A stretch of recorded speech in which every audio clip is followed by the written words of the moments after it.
Non veg తినని వాళ్ళకి ఇది ఒక గుడ్ న్యూస్ అని చెప్పాలి. తినటానికి నాన్ వెజ్లా అనిపిస్తుంది కానీ ఇది వెజ్ కర్రీ. ఆనపకాయ తీసుకోండి, మొత్తం తొక్క తీసి ఎన్ని కన్నాలు కావాలంటే అన్ని కన్నాలు పెట్టేసుకొని మొత్తం నీట్గా సాల్ట్ రాసుకొని ఒక పావు గంట సేపు పక్కన పెట్టుకొని పెద్ద పెద్ద ముక్కలుగా కట్ చేసుకోండి.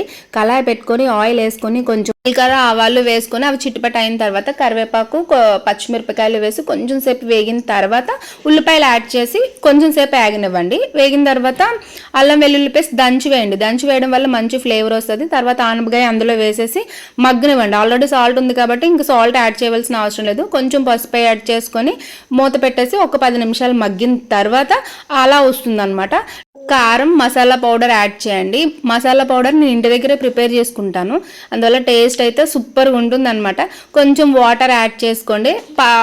సాల్ట్ అంటే ఆల్రెడీ మనం వేసాం కాబట్టి చూసుకొని యాడ్ చేసుకోండి. ఒక 10 నిమిషాలు మగ్గిన తర్వాత కొత్తిమీర వేసుకొని గార్నిష్ చేసుకోవడమే. వీడియో నచ్చితే లైక్ చేయండి, షేర్ చేయండి, అలాగే వెళ్తూ సబ్స్క్రైబ్ చేసుకొని వెళ్ళండి. Tata, bye bye.